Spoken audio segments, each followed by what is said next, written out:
Welcome, everybody, to the Nexus Church Planting podcast, where we help equip pastors and leaders to multiply disciple-making communities. I'm your host, Andrew Estes, and today we're diving into a topic that sometimes gets overlooked in spiritual conversations: discipling people in their giving.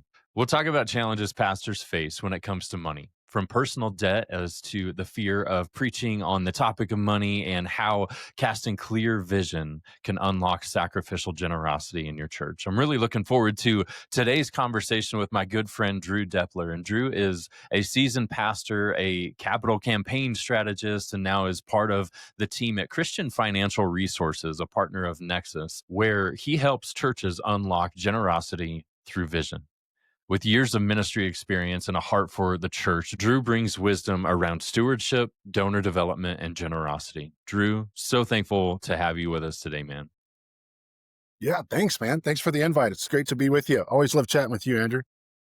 Absolutely, man. So I've known Drew for a little while, and he lives in God's country here in Colorado, and so we just live about 30 minutes away from each other.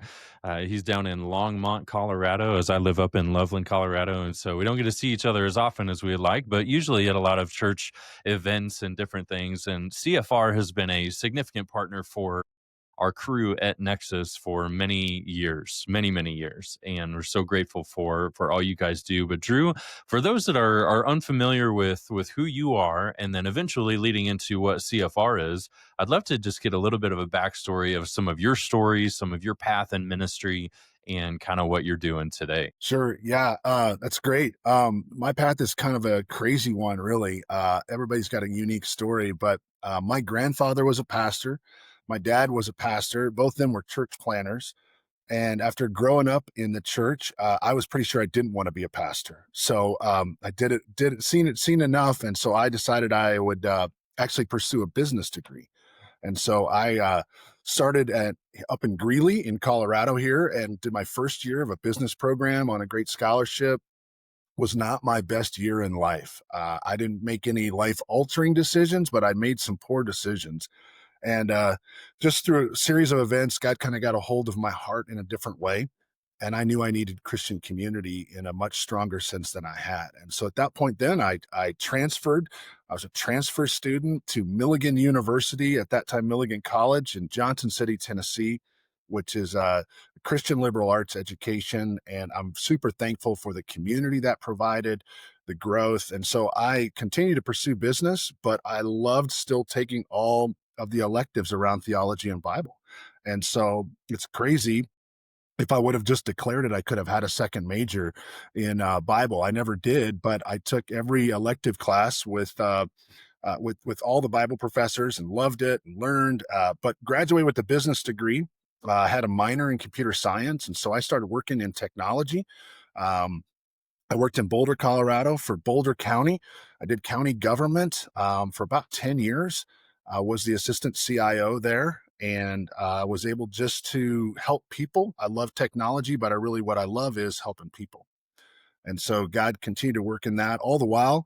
Found my wife at Milligan. Jennifer agreed to marry me, so I was over the moon. Definitely scored on that one. And then we moved back to Longmont, made our home here. We attended LifeBridge Christian Church forever.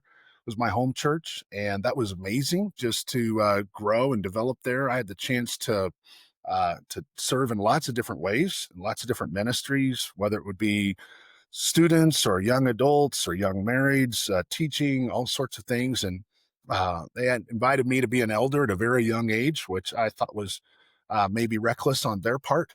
They thought it was exciting on theirs. So then I served as an elder at LifeBridge for many years. Shortly thereafter, after the progression of that, then the church approached me and said, "Hey, would you consider coming on staff and leading one of our campuses?" And so that was a huge season of prayer, trying to figure out what that would look like, just seeking the Lord in that, and really confronting some of my fears about being in ministry, to be fair. So through all that, I was ready to leave where I was at, and we jumped in. And so we led a campus for about 6 years here in Colorado. That was fantastic. A super fun time, able to grow that, develop that. It's challenging, doing church in a school, doing setup and tear down. For those of us who know, we know that's where the real effort, the real work, all those sort of things are. Um, and so through that, just grew from that campus. They asked me to come and lead in a bigger capacity at Life Bridge, lots of different ministries, and then ultimately as the executive pastor of ministries at Life Bridge, where I led all of the adults, students, everything that we had for ministry, and then also was able to use some of my business background in that as well. So that was my ministry experience. As God just kind of prompted, our lead pastor was retiring, Rick Rusoff, and Rick and I are great friends. We had a great lead pastor coming in, Matt Hessel. And as we sorted kind of what that would look like, I just felt that God was releasing me from that season. And so I stepped aside at LifeBridge and let some others have the leadership weight. That actually turned out to be January of 2020 when I stepped away from LifeBridge just before COVID. So Just I a had great no time to idea. start looking for a job, right? Yeah, I had no idea what I was handing off, the weight of what would come. But also, right after I just was seeking the Lord for what would you have me do next and what does that look like for our family? And so Christian Financial Resources reached out and said, "Hey, we would love to talk to you." So I had some long conversations with them. Really excited about what they've been doing, and so I jumped in 2020 with CFR, and I serve as the regional vice president for the Western United States. I love it; it's fantastic. I really like the model. I really like the ability to not only do local church ministry, but now I get to actually see what God's doing in ministries all over the country. So it's been rich for me personally just to see, what God's doing in the ocean, because sometimes we get focused on our fishbowl and you can kind of get hyper focused about where the scuba diver is or what color the rocks are in your fishbowl. But when you start to see the ocean, it reminds you of what God's doing all over for fish. It's amazing. Yeah, absolutely, man. No, it's definitely a privilege to be able to serve churches nationally and just to get a different perspective on a lot of different fronts, whether that's in church planting or established churches and everything in between. It's been wonderful to just to gain a lot of that experience and perspective as you step away from that. When you were at LifeBridge, in kind of that executive role and specifically as we kind of like transition into just the conversation around generosity and developing other people and things of that nature, what did your role look like there at that in that executive role as it relates to helping people develop in their ability to give or in their generosity and the vision casting that you would do? Yeah, I think one of the things that was interesting in that was really just trying to help people. We did all the basic things that a lot of churches were doing, everything from helping people with financial peace. So we ran several of the financial peace courses, helped a lot of folks move out of debt. We did some legacy planning seminars where we would bring in some folks to help people think about their generosity at the end of their life, as well as provide opportunities for them to actually think about maybe they ought to have some end of life documents to care for their most valuable possessions, like their kids. So a lot of young families don't really think about that. And I think the stats nationally are something around only 30% of families have an end of life document. And so that can be a really challenging thing. And so I think the church can serve people in our churches very well by helping them learn about the challenges of debt and how to actually become debt free, and then also how they can plan for a future. We did lots of sermon series on giving. Did the typical January, going to go ahead and hit that, try to get it out of the way early. I don't think we always did that really well. I think we did that fairly well. We did really talk about generosity, but it wasn't something that I would say we were killing it on. I think we were doing okay on. I think something that we did do well was we cultivated some relationships with key stakeholders in our church and begin to invite them further in. And some of the conversations that we did through discipleship work really became opportunities for further conversations, things that you might not say in the big room when you have 1,000 people sitting in the room and visitors coming, but when you have more of a core group of a couple hundred folks in a room, you can speak a little bit differently and it's received a little bit more because they're bought further in to the mission and the vision of the organization. So that was some of the things that we tried to do. I don't know that we got it right. I think we were trying, like everybody else, to figure that out. Yeah, absolutely. With a lot of the experience that you have now with like CFR and being able to engage with so many different churches, I was really just kind of struck, with even some of our recent conversations that we've had over the ability to invest personally in those relationships and being able to develop some of that within your own people.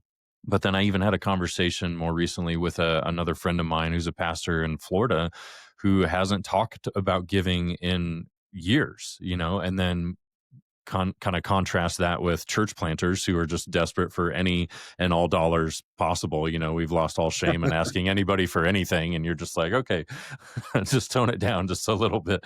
And there's some medium ground to be able to recognize that we have a responsibility in being able to develop, and more than just develop people in the gift of generosity, is that you're inviting people in the mission, in the vision together. And I'd love to hear you just kind of speak into just the role that the vision of the organization, of the church, of that body of believers, what does that role play in those conversations? Yeah, I think, there's a lot of different ways to talk about giving. And generally, we kind of want to talk about tithing. So oftentimes we start at that sort of Old Testament that Jesus took and talked about. Hey, that's a starting point, not an ending point. We tend to try to figure that out, but we also recognize that people feel like the church talks about money all the time, right?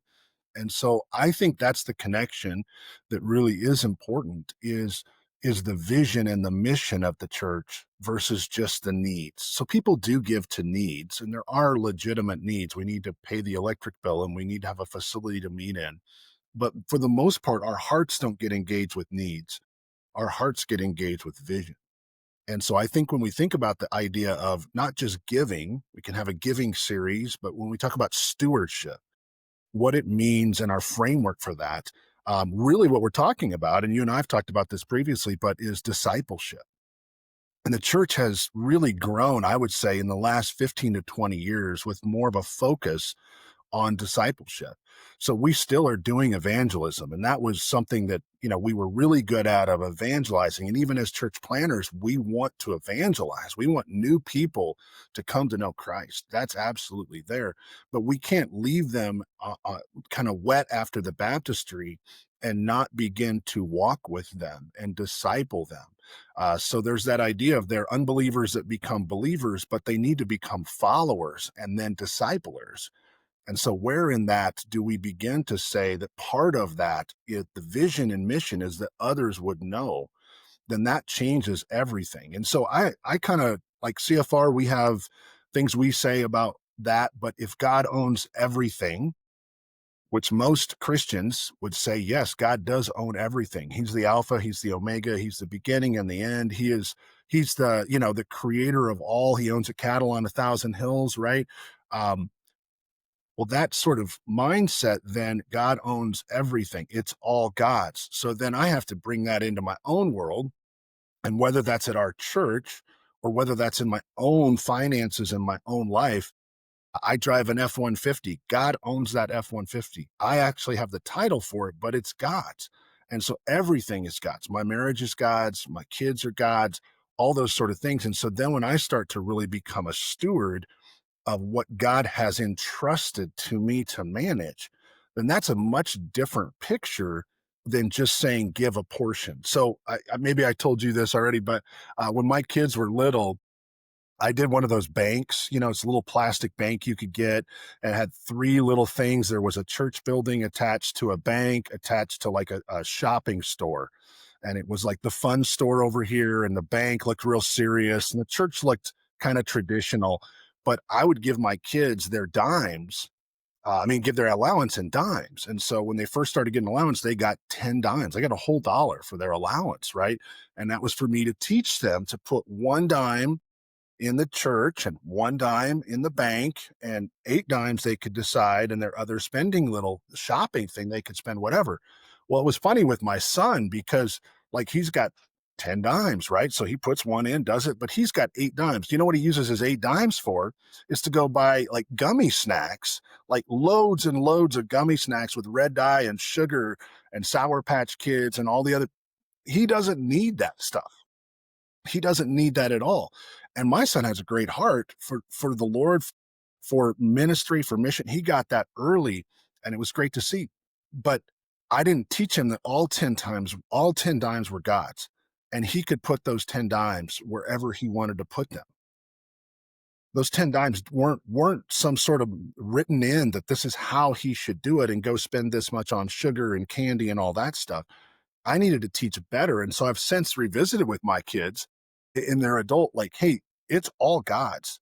So that's sort of the thing that says, okay, how do I want to utilize this? And those 8 dimes that are in the little shopping, container, those still are God's dimes. And so how we steward those dimes really matters. So I think it's important on a very high level to think about vision and mission connected to stewardship, and then seeing stewardship as connected to discipleship. So very specifically, how are we discipling people in their faith? And part of that is in the lordship, in the ownership, and the fact that God owns everything is really critical. So now if God owns everything and there's this vision and mission that I see that he's on, now everything gets put under that instead of just this portion that we're trying to teach people some sort of ritual or thing. And so people give out of lots of pockets. It's a common illustration, but sometimes they're given out of the pocket that's got their change in it. That's a little change pocket on your jeans there. It's like, okay, I can give some change, right? Sometimes they're given out of their cash pocket, and nobody really carries much cash. You might have $20 in the back of your phone, but sometimes they're given that because that's out of obligation or tipping. And then sometimes they're given out of a commitment, right? So that's the credit card. It's the other thing we pull out, and they're like, oh, well, I'll set up that push pay, or I'll set up that other thing that's regular. And that it's more of a discipline that they're doing, but it's more of a self-discipline, not a spiritual discipline. And so trying to train that and shift that to begin to say, are they giving to the vision and mission of the church? Are they engaged with what God's doing? So we oftentimes will say stuff like, tell me the length of your personal quiet time with God, and I'll tell you the extent of your faith. I don't believe that's true, but at times people will say, then we don't say that about giving. And I think it's important to begin to say, what does generosity look like, and how are all of my resources aligned with what God's doing? So that can be my investments. At CFR, we offer investments in the kingdom. That's what we do. It's really our whole thing is, as a nonprofit ministry, is that when people set up an investment account with us, a savings or a time certificate or even a giving fund, we talk more about it. But in that, what they essentially are doing is saying, I'm going to put those resources in the kingdom and let those be used for the kingdom. I'm going to get a fair competitive rate of return on that. So I'm still going to receive growth in that, but I'm actually putting that into the kingdom. And so whether that's with CFR or another church extension fund, it's now a kingdom investment. And so a lot of times we can keep a lot of things out of the kingdom and not before what God's doing, mission and vision all over. We just think I'm just giving a portion of what I have versus it's all God, and I want to invest in what God's doing. So that's kind of big picture for me, is how do we shift our mindset? And I think a lot of times churches, unfortunately, and it's individuals, we end up having this scarcity mindset. So we only think about what we have, and we want to protect that. It's kind of like, was it Lord of the Rings? Smaug is the dragon, I think, where he's sitting on that pile of gold and he's breathing fire and smoke and vicious. It seems like Smaug wasn't always a fire-breathing dragon. It just, as his pile of gold got bigger, so did his fierceness and his protection of that.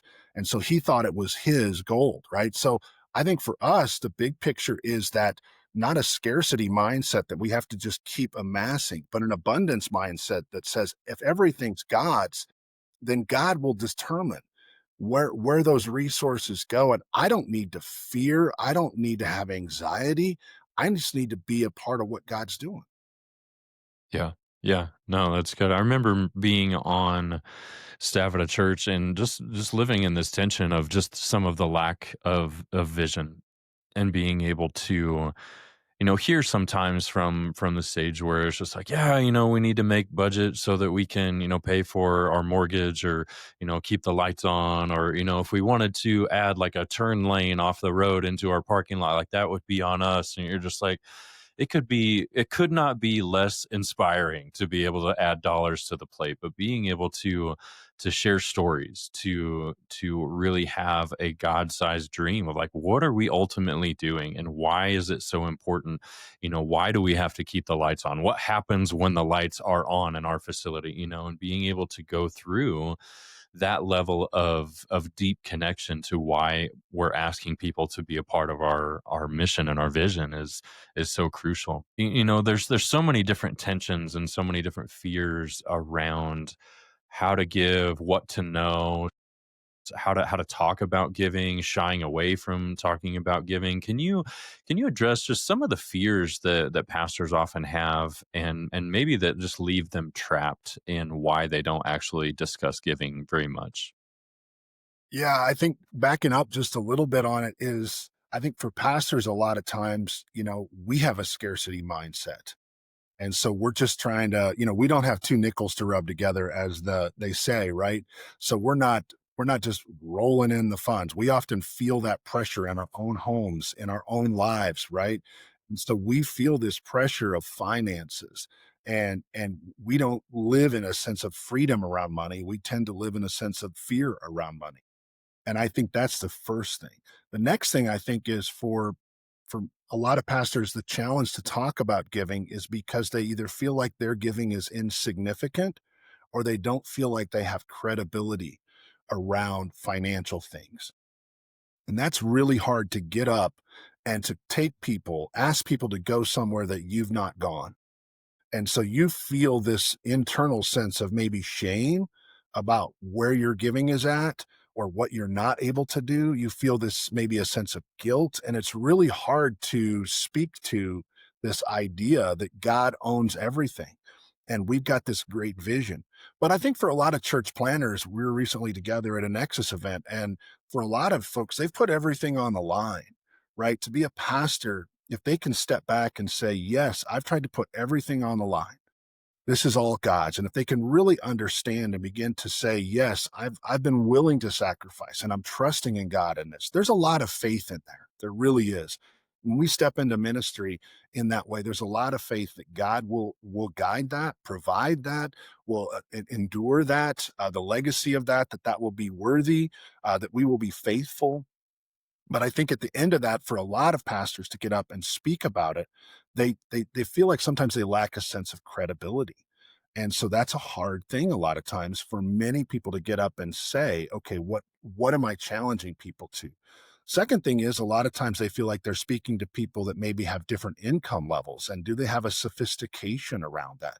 Do they understand how to speak? And so the main thing I would say is, for a lot of pastors, is just beginning to do some reading around that. There's some phenomenal resources out there to work through, and to begin to read and explore and to grow in their understanding of how to disciple and grow as a disciple. Because a lot of people haven't had that. They can be in a lead pastor role, but they haven't had that growth in their own life. And so you often can't take people to a place you've not been. And so you have to go to that place and you have to begin to grow in that before you can often share that. And so finances is a place that I think a lot of pastors feel like is a necessary evil, not a place where they feel that they're leaning into, God, I want to grow in this, in my relationship with you.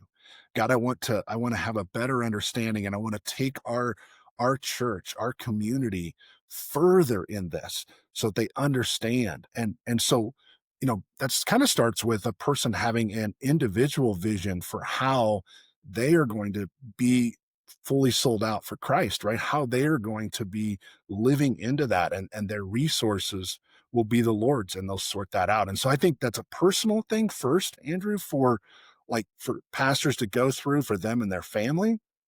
I think that journey of, working through that is so powerful. And then, oftentimes, like you said, stories are important when people are giving. Um, as pastors, we can often use illustrations, from our own families or from experiences. And I think sometimes we need to also be willing to be authentic in the giving journey as well. And that can be a hard thing to kind of begin to find those connections to say, hey, this was hard for me when I got started. Hey, when we began to go down this road, there was a lot of fear. Here's the things I experienced. But jumping back to that, then when you begin to connect those pieces to mission, to vision, to the why, it starts to become clear that you're growing as a disciple in a fresh way. We talk a lot about a lot of the gifts that are in scripture, right? That people have a gift and we'll publicly celebrate somebody who has a phenomenal ability to lead worship. And we'll come out and say, man, wasn't that amazing? That was so great. And so we'll recognize. And then we've done a VBS or a kids event, some sort of outreach, and we'll ask everybody to stand up that served. And we'll say, awesome, that's great.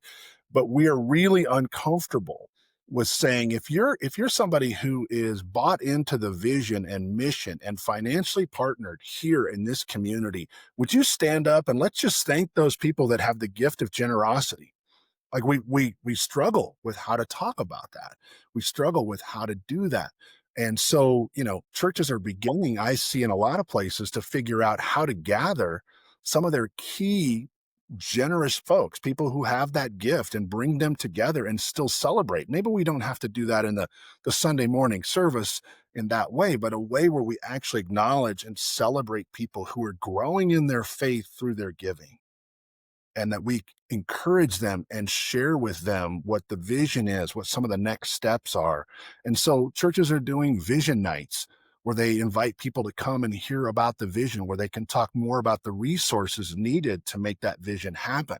And that can be something that's done just once a month, can be something done once a year, but a vision night where people begin to buy in and see, oh, there's something that we're leaning in. And maybe you'll still do a portion of that in the Sunday morning service or in your weekend service, but what does it look like to bring some of those people together and begin to say thank you for that growth, to acknowledge and encourage that growth, and then invite partnership in that moving forward? I just think it's so important as a discipleship tool to not just ask, but also to encourage and to thank and to invite and to work towards that. Whether you're doing a big capital campaign or whether you're just trying to advance the vision and mission of the church, people love that when they're actually stakeholders in terms of their financial commitment and their financial partnership, to be seen and to be recognized and thanked on a personal level. Churches do a pretty good job with that, of sending notes often to new givers saying, thank you for your gift. Thanks for jumping in. We tend to send out, some sort of statement electronically or however we're doing that, with a little letter that says, we appreciate you, those sort of things. But, sometimes we forget to actually set up a list of meetings and actually go and sit down with those people and continue to say, how's God working in your life? Here's what God's doing in the church and what's going on. And so those coffees or those lunches or breakfasts that we can do as pastors can be incredibly powerful as people grow in that have giftedness in those areas. And as we help them to grow in their faith as disciples of what God's done. It's so good. There was a couple things I just made note of as you're talking about that. Is that one of the things, especially in like the church planting conversation, which might be a strange reason, like, just even for a church planting podcast to talk about the tension of talking about money, where church planters are desperate for anything and everything, and so they don't have a problem asking about money. But one of the things that often shifts is that once they get on the ground, and once things start to happen, and once things get to that self-sustaining point, that we kind of get maybe even comfortable and live in that danger. And one of the things that our director Phil Clancomb says, in different ways, is just the tension of like stopping being a planter just to become a pastor. And not that being a pastor is bad, but it's just that planting mentality often pushes us to take risks, to be bold, to be faith filled, to be vision centric, all of those things where it's just, if sometimes the complacency that kind of creeps in sometimes in that pastorhood is just manage what exists already.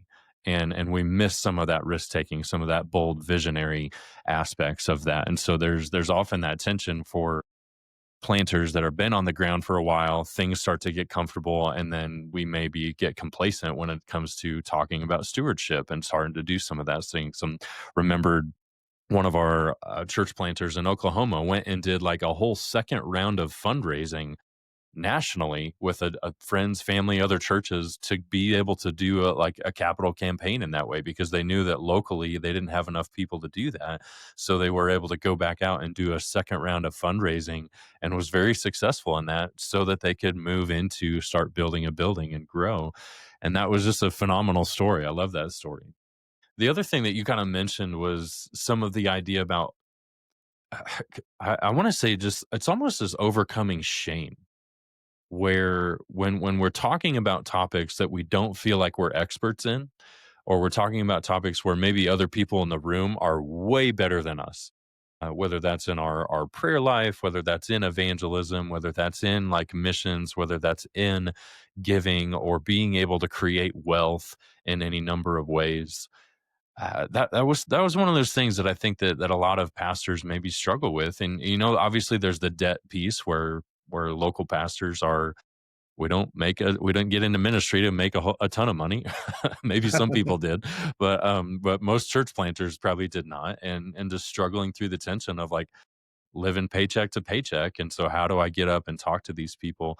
Can you just talk a little bit more to just kind of overcoming that, of just being able to have real conversations, scriptural conversations with real people who are way more knowledgeable about maybe certain aspects of the faith, or in generosity specifically. So as a pastor, if I'm, poor pastor sitting across from a massive donor, how do I sit there in confidence and know that God's put me in this place to be able to call them to even greater things? Yeah, I think most of that, it's an interesting place we find ourselves in, and feeling less than capable at times, less than equal. And so spiritually, a lot of times we feel like we might know more of the scripture, we might have had some training and some good experience in that, but we disconnect this idea of what's spiritual and what's physical. And I think that's one of the things that in ministry is a danger, right? Is that it's all spiritual, it's all connected, right? So we kind of end up creating this dichotomy of two worlds: the business, finance, expertise, tax code, all this other stuff. And over here is the spiritual. And it's the same thing that disconnects Sunday from the other 6 days of the week, right? And so I think in those conversations, it's not so much about pastors becoming experts in financial acumen. I don't think that's really that they need to have this sort of like be more of an expert. But I think they have to overcome a mindset that says, okay, vision and mission, and inviting people into that and asking people, not so much to ask them to give, but to ask them to seek the Lord about that, to see what God's doing in their life. One of the things we did at LifeBridge was we actually offered a 1 year guarantee that said, "Hey, try giving, and if at the end of the year you don't feel like God has blessed your life and shown up and grown your faith, uh, we'll refund your money. We'll actually give it all back to you." So it's kind of, I think there are some ways to essentially begin to invite people to go on a spiritual journey that affects their finances, versus just ask them to consider a financial gift. It's different. And as a church planner, most of the listeners would know that we're really, when you're asking somebody to partner with you in church planning, you're asking them to be a part of that vision and mission. The challenge becomes that's the front end fundraising. And then we kind of go into the maintenance, like you talked about, where we kind of get focused on the bills. And then the people that have come often aren't far enough in their faith, far enough along, that we're able to really be discipling them in that. And then sometimes that's on our part, like a failure to make that part of the conversation earlier, to actually talk about that. That's it isn't just about, hey, we want to see you get into community. It isn't just about we want to see you come to know Christ. It's not what we want from them. It's what we want for them. And I think those are some really big things that kind of how you start is how you continue. In youth group time, you always say, like, as a youth minister, you always say, like, if you win them with pizza, you got to keep serving them pizza, right? Because that's what they came for in the first place. And so I think part of that is we can water down what it looks like to be a follower, and say that we just want them to be a believer. And I think that's something where it really is. What does it mean to make this decision as a believer? A believer is a follower, is just the beginning stage of a follower. But sometimes we just kind of want them to get in a small group, or we want to make sure they've been through some sort of entry level study to understand how to read scripture. We're trying to cover so much, but I think integrating that early is really important in the conversation. But inviting that financial partnership, not as a compulsion, not as a requirement, but as an invitation that we want this for you. We don't need something from you. We know that God is going to meet our needs.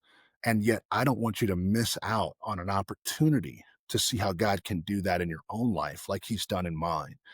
So I don't know if that addresses exactly where you're going, but I think sometimes in it we tend to tend to raise funds to the capacity of the vision that we have. And so if we have this vision, and then we get to this spot. The vision is to plant a church, as Phil says, right? The vision is to plant a church. Once the church is planted, then we're like, well, success. We did it, right? We planted a church. Awesome. Now what's the vision? And the tendency, because of fatigue, is typically to just maintain what we planted. It's a lot of work to plant a church. It's a lot of work to get that church to actually have a core, to have that sort of feel.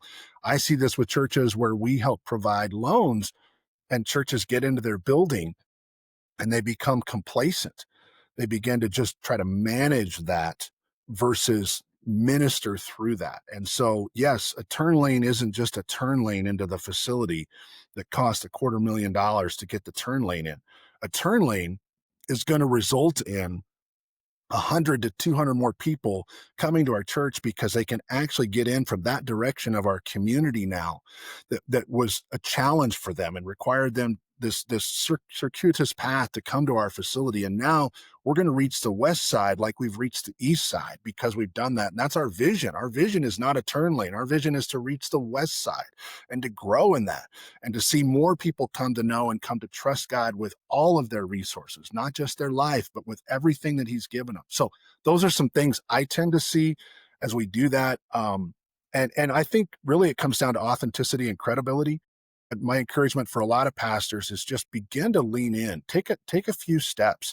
For some of us, we're reluctant to say, hey, I actually probably should do financial peace. I'm not sure we're managing our credit cards very well, right? And then for others, like to say, do I even have an emergency fund? What do I do with that? Is that emergency fund, as it's growing, do we have discipline around that? Are we working to do those sort of things? And are we giving? Are we actually saying we trust God and we're going to be a part of that? We coach a lot of churches through doing stewardship campaigns or generosity initiatives. And one of the things I always tell pastors right up front is you can't take people where you're not willing to go. So if you get up and ask people to make commitments and you've not been willing to sacrifice yourself, yes, you've sacrificed your time and you've sacrificed other things and maybe opportunity costs, but a lot of pastors push back and say, well, I don't have that much. What could I sacrifice? Well, I worked with a church recently, and the pastor kind of had collected 5 or 6 motorcycles, and he liked fixing motorcycles. And I asked him, I said, hey, how many of those motorcycles would you be willing to sell towards this stewardship initiative? I know you love these things. And he's like, whoa, kind of a pushback a little bit. And over the course of that, he ended up selling like 6 motorcycles. I found out he had 3 more that were like, special parts kind of bikes and different things. And he was able to make a significant commitment to the stewardship initiative that they were doing and able to have a story. You guys know I love motorcycles. You guys know this is what I want to do as I lean into this. And the congregation, that the community then gets to hear, hey, this pastor is totally bought in and willing to be able to not. I've had pastors who've said, hey, our family was saving for a trip to Disney World. We're going to put that off. We're not going to do that. And so we're going to sacrifice that as part of this. And so I think sometimes just having personal stories of your growth and your authenticity will lend a great credibility. But I think the conversation and the relationship, that we see it not as financial work, but as spiritual work, Andrew, is so critical. Like, if we don't frame it that way as spiritual work, then we think of it as just trying to figure out how to pay the bills. And that's not great for a pastor to be in that spot. Right, right. Yeah, no, it might feel a little bit like a left turn, but I would love to kind of get your thoughts on the like how much a pastor should know. Like there's just that financial conversation around like just the pastor's involvement around finances, who gives what, some of those details. Because I mean I've seen like polar opposite views on this, where some pastors want to know literally everything for the purpose of doing some of what we've been talking about, of being able to know and to develop some of their key donors, the people that have that gift of stewardship and giving, the people that have the gift of creating wealth, and you just being able to walk with them. Maybe there's some of the selfish reasons as well, of like the dark side of wanting to know literally everything. But then on the opposite side, some pastors just want to be 100% hands off.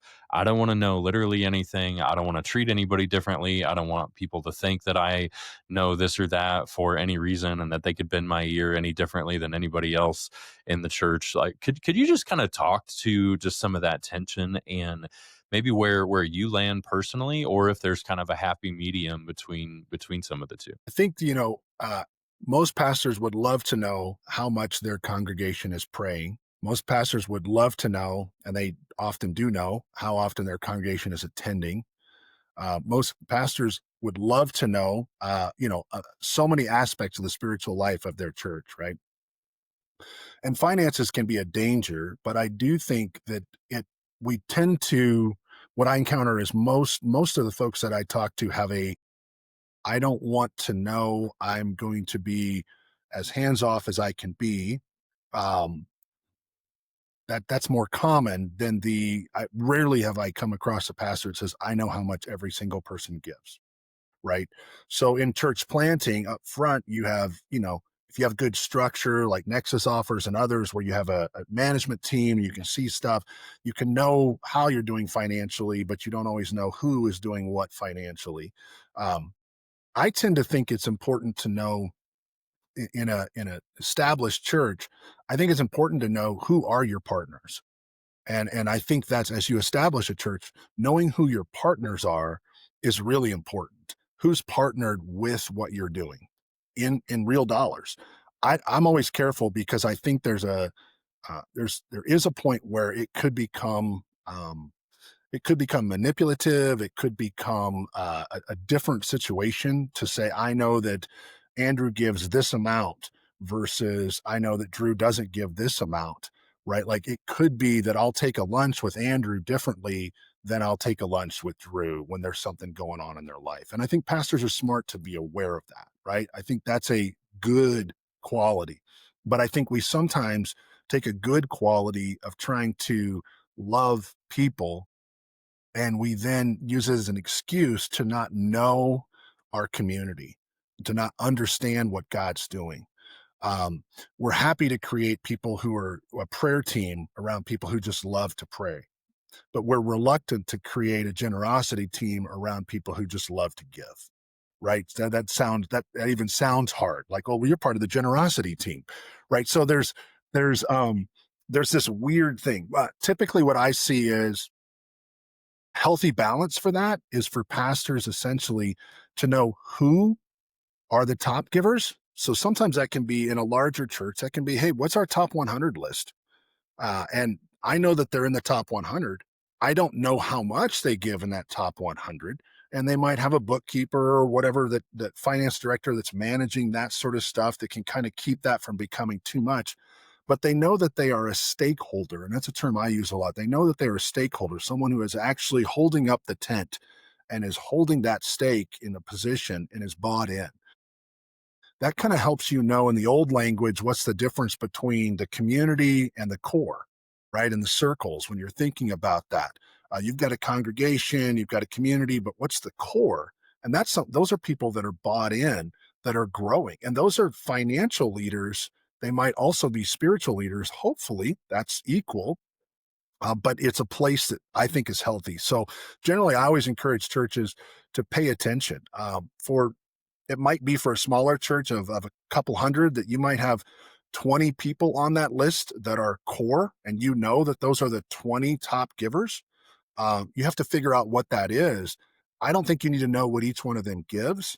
I don't think that's necessarily like the best place to land. I do think you can track, is our core growing? So that's a good measure. Did our core grow in their giving in the last year? Compare 24 to 25. Did our top 20 grow in that, or our top 100, or whatever? Scale it to the size of your church. But I think that's a core thing to say, okay, are we growing? Then another thing is to say, did we add new givers, right? So tracking, a lot of churches already do that when we add a new giver. How do we track? That's usually a step that somebody is making a new spiritual commitment financially and is linking arms with the community in a special way. And so tracking some of that and knowing, and I think that's a huge step that pastors can miss on, to say, I don't know what you give, but I know that you've started giving. I don't know the amount you give, but I know that you are giving. And Andrew, I just want to say thanks for jumping in with the vision and mission here in this church, in this place, with what God's doing. Man, I'm so excited. And if I can be of help spiritually to you and encouraging those sort of things, let me know. But we're thankful that you're here, because sometimes we don't even do that to encourage and recognize, hey, you're giving. We recognize that. Man, I can't wait to see what God's going to do in your life through your generosity and through your partnership and being on mission with him. I'm so excited for you. Like, we don't know how to coach and do those sort of things. So it comes back to that. I think the balance is really, if that is a spiritual exercise, is giving, then we should know when people are actually engaged in that spiritually. Now, do we need to know the amount? I don't know that that's always as important. Sometimes it's good to gather your folks together. And if you're going through a stewardship initiative, that can be really helpful. If you're looking for a vision night, you might invite everybody, but you might send an invitation specifically that might be a handwritten invitation that says, I hope you can join us, to your top 50 givers, and specifically invite them, where you might have done a larger invite to everybody. It doesn't exclude. I think sometimes that's the big thing, is we're worried about creating a subset in the church.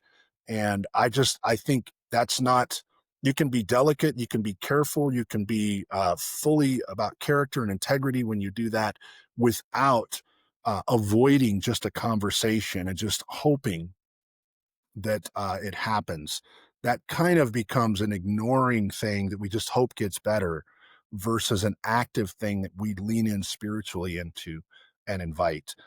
Churches are starting to really get an idea around legacy seminars, legacy giving, as you get a church kind of moving forward.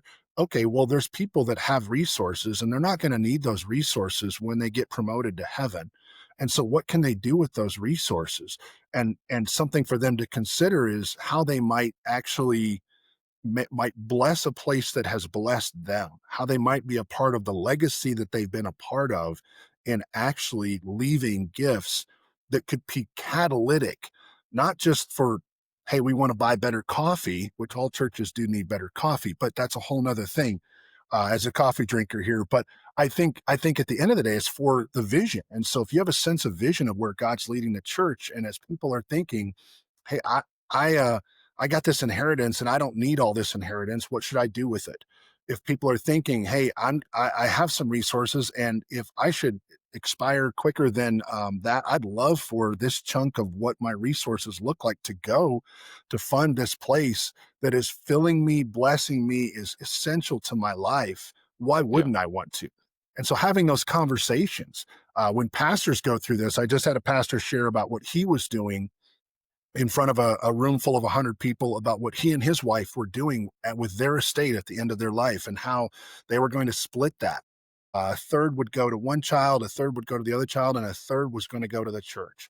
And that was what their plan for their estate was, and what they were wanting to do. And just looking for that, and just was transparent as he shared, for encouraging people to think about what God has blessed them with and how they would use it. And so lots of different, those sort of things. And I think you can lead a group of people that have the gift of generosity as a core, as stakeholders, and develop them, whether that's, once a quarter or twice a year, where you're gathering them for a bit of a celebration of what God's doing, how God's growing, what the vision, and you're telling, like you said, telling those stories of transformation that's happening. Many churches just struggle to do an offering, Andrew. I mean, like, a lot of churches get up and just come to that time, and they feel awkward about even just doing an offering time. Like, how do we do an offering meditation? um, they say, hey, if you feel like, they close out their service, and at the end of the service, essentially, they kind of like, hey, thanks for being here. If you want to be a part of our ministry, we've got some black boxes in the back of the dark room that you could drop a few quarters into. Like, they're not even sure how to share that. And so there's coaching out there. I have several friends that actually do coaching around that, of how to have a actual generosity like mindset, what that looks like, to integrate a plan into how we're doing that. But how do you utilize that, what we used to call the offeratory, but how do you utilize that time as a time of worship? Maybe just once a month, you're going to either record a video, or you're going to actually share a story of how transformation has happened through the community as a result of the ministry that God's doing and the giving that is flowing into that, so that people feel a part of that, that here's a transformation. Here's Andrew's story. Let me tell you that today. There's been this, and that way people hear that. Maybe it's a story from a student retreat, or maybe it's a story from something that was going on in a discipleship training that you had, or maybe it is a missions thing this month but like finding ways to specifically connect the mission and vision to giving, I think is so critical for churches. Yeah, that's beautiful, man. No, I appreciate just a lot of the advice, a lot of the tips and tricks that a lot of churches are going through. Whether it's being able to have those larger gatherings of stakeholders, as you would call them. Being able to thank them, being able to cast vision to them, being able to invite them on the journey. There's a lot of different things that you can do to develop a culture of generosity, a culture of sacrifice towards that vision. And I appreciate some of those tips and tricks, and even the Longmont thing where you said, like, hey, we do it for a year, see if it's good, and we'll refund your money. Like, just little things like that, just to move some fears away, and just help people realize that this is a significant part of your faith journey. Well, dude, I'm so thankful for your time. I would love to just kind of give you opportunity to just share like one or 2 minutes about CFR, how people might be able to get in touch with you, just a little bit more for anybody who's unfamiliar, even just a little bit more about what you guys do there. Sure. Yeah. CFR has been around about 45 years. So we help churches fund projects. It's pretty amazing. We get to make loans, but the only way we can do those loans is through investment. And so kingdom-minded people like you and I invest their emergency fund or their savings, or maybe it's an IRA, or lots of different things, and they can then be invested in the kingdom. They're going to get a really good rate, better than you'd find at most banks, and they're going to know that their money is actually working for an eternal impact, a kingdom impact, not just helping to fund more car loans and nail salons. Those are all needed, but this way we know that our money is actually pooled together, like in the early church, to do God's work.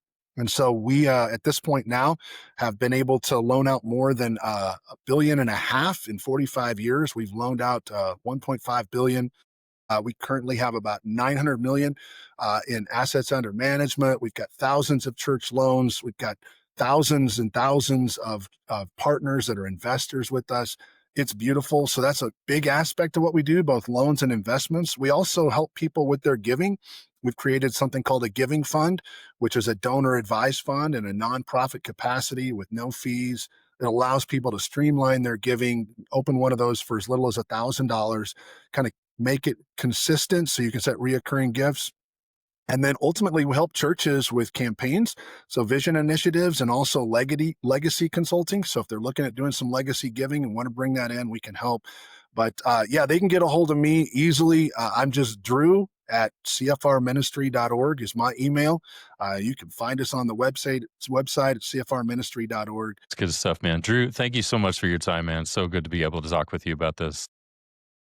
Thanks, Andrew. Thanks for having me. I appreciate it. And blessings to all of you.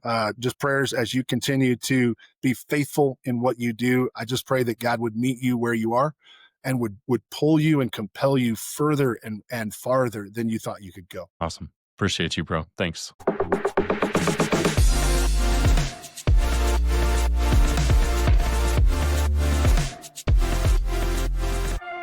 Thank you for checking out the Nexus Church Planting podcast. We hope this conversation was helpful and inspires you to lean deeper into your calling. If you want to learn more about Nexus, visit us at nexus.us. There, you'll find church planting resources, upcoming trainings, events, and more. We also want to encourage you to subscribe so you never miss an episode. Leave a review or rating to help others find us. And please share this episode with someone you know, a pastor, a leader, a friend, somebody who needs to hear this conversation. And until next time, move with vision, lead with courage, and multiply the kingdom.